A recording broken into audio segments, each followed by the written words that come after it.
My name is Maxime Lefebvre. I'm a researcher in vegetable entomology here at the IRDA Research and Development Center for the Agroenvironment. Overall, in the project, we have 3 different activities. One focusing on the long-range migration of the black cutworms. We use meteorological data and trapping data to try to see how we can use those historical data to be able to predict the infestation of black cutworms.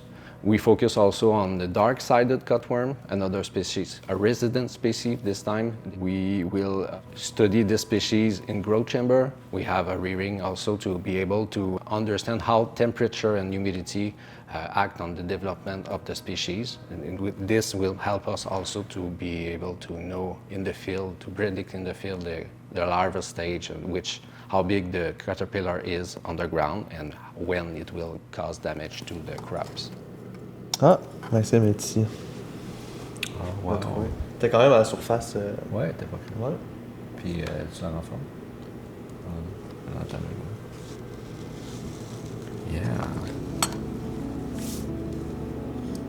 This is how we do it also in the field. We dig around the crops where we see damage and try to find the little larvae.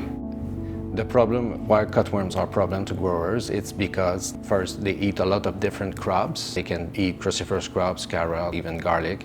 And it's hard to know for growers if he will have a problem of cutworms this year. That's why we want to come in and we want to understand how can we try to predict if this particular year, or according to his soil type or his use of cover crops, he may increase the risk of have cutworms problem.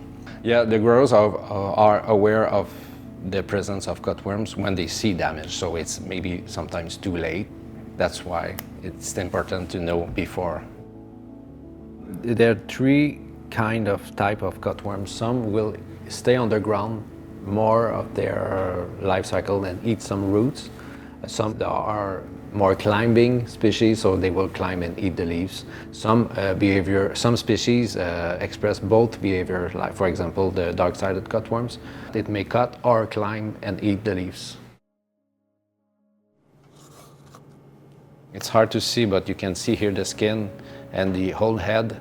Around there's some sand, so we know that this is its whole skin of the caterpillar, and she just molted and changes this larva stage. So we keep track of it, and in parallel with that, we do some head measurement also.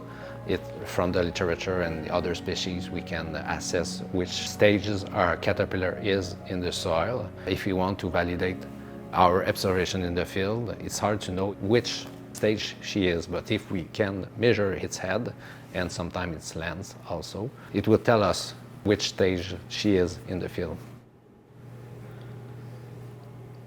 So Maxime, here we have the adults that emerge from one cutworm larvae. So it's really impressive. We have hundreds of natural enemies. These microrats are able to parasitize other larvae in the field. So it's a great way to naturally control the cutworm. So it's really interesting. Is it from a dark-sided cutworms? Yeah. Yes. Wow. Sure. Yeah. So from these eggs and larvae inside the larvae of cutworm, we are able to see inside the body that we have many specimens of the natural enemy that are developing inside the cutworms, and then during their development they are feeding on the body of the cutworm, and then they emerge. For the growers, it's really interesting because we are able to know that we have some natural enemies that control the pests. So in general, it's between 30 and 60% of the larvae that are infested by natural enemies and also by pathogens. So we have fungi, we have bacteria, we have viruses that could affect the larvae of cutworms. So it's really interesting for the producer because we have natural control during the season. So it reduces the risk that we have big population of cutworms, and then we have the chance to reduce the use of pesticides. So one of our activities in the project is to study the migration of black cutworms and for the life cycle, the biology of black cutworms. We know that for us it's a migrant species. It came from the south of the United States during the winter and spring. It's there that it will be able to overwinter. It remains where the soil is unfrozen during all years. And we know that when it becomes too hot in the south, it will begin this migration northward towards us. At night, the moth will go and fly up in altitude to reach the low-level string jet. It's the strong wind that will be able to bring the moth over a long distance in a short period of time. So it will take a few days to be able to reach eastern Canada.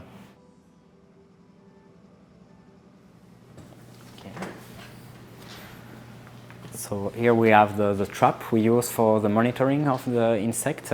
So for the black cutworm, for example, we use the pheromone trap. So we put the pheromone on the top of the trap. The moths arrive, they are attracted, the male are attracted by the pheromones, and then they enter inside the trap by this cone, and they are captured in the trap. We put an insecticide inside the trap to kill the moths, and then we go to the field every week to count the number of moths we have inside the trap.